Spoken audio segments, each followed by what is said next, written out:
எல்லாருக்குமே வணக்கம். நாங்க இந்த வீடியோல பார்க்க போறது மிகவும் எளிமையான முறையில ஒரு சுவையான சிக்கன் கறி எப்படி செய்யறது தான் நம்ம பார்க்க போறோம்.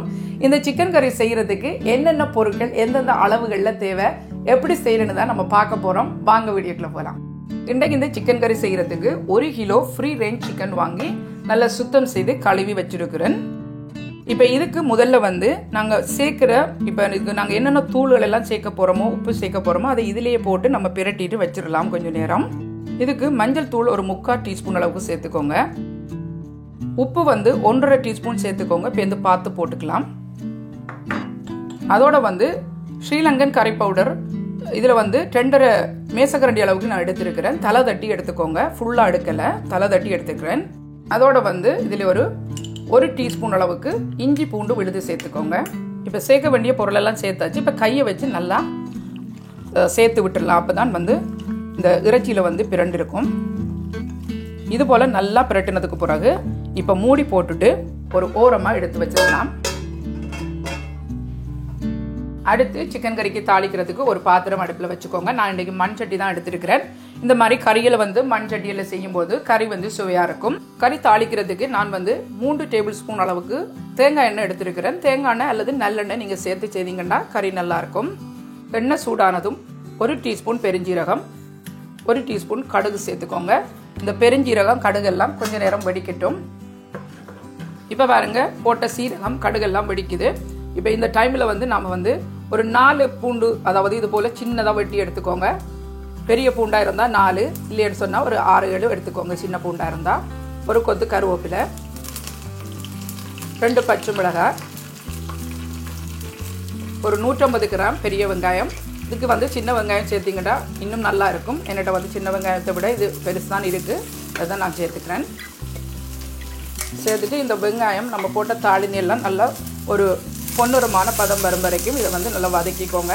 மீடியமான நெருப்பில் வச்சு வதக்கினீங்கன்னு சொன்னால் எண்ணெய் அதிகமாக தேவைப்படாது.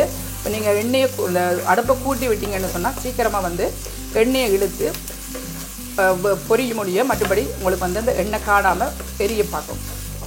இப்போ பாருங்கள், இது போல் வெங்காயம் உள்ளியெல்லாம் வந்து கலர் மாதிரி வருகிற போது இப்போ நம்ம வந்து பிரட்டி வச்சிருக்கிற கோழியை தாளினைக்குள்ளே சேர்த்துடலாம்.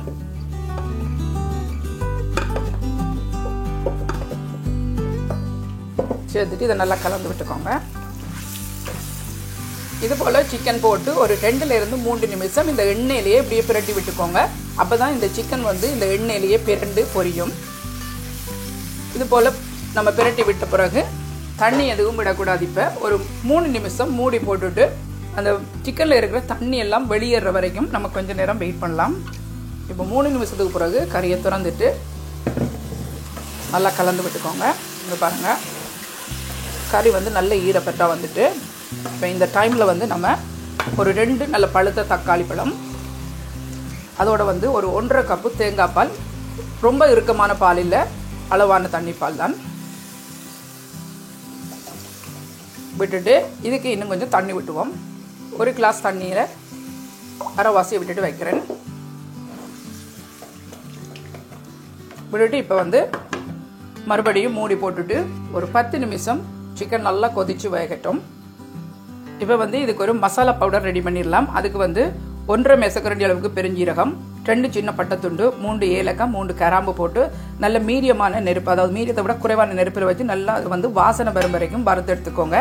நான் எப்போவுமே வந்து நான் ஃப்ரெஷ்ஷாக தான் இதை இடித்து போடுவேன். அப்போ வந்து கறி நல்ல வாசமாகவும் ருசியாகவும் இருக்கும். இப்போ பாருங்கள், 10 நிமிஷத்துக்கு பிறகு கோழியெல்லாம் நல்லா வெந்துச்சு. இப்போ இந்த டைமில் வந்து உப்பு பார்த்துக்கலாம். உப்பு கொஞ்சம் தேவை, அதுக்காக 1/2 டீஸ்பூன் அளவுக்கு உப்பு சேர்த்துக்கிறேன். சேர்த்துட்டு இப்போ இதை வந்து திருப்பி கலந்து விட்டுக்கோங்க. இப்போ இந்த இறைச்சிக்காக வறுத்து இடித்து வச்சுருக்கேன் இல்லையா, அந்த பெருஞ்சீரக பவுடரை இதோட சேர்த்துடலாம்.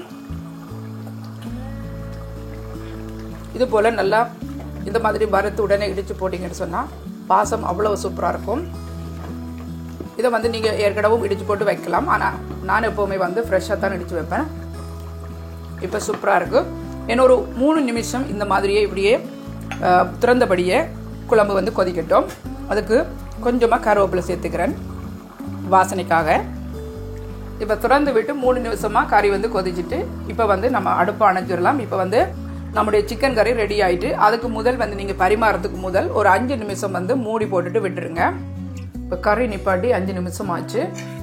இப்போ பாருங்கள் கறி அவ்வளோ சூப்பராக எண்ணெயெல்லாம் மேலே மிதந்து நிற்குது. இப்போ இந்த டைமில் நம்ம வந்து அழகாக வேறொரு பாத்திரத்துக்கு மாற்றி பரிமாறிடலாம். இந்த மாதிரி குழம்பு செஞ்சு நீங்கள் வந்து சோறோட, ரொட்டியோட, புட்டோட எதோட வேணும்னாலும் சாப்பிடலாம். அவ்வளோத்துக்கு சுவையாக இருக்கும்.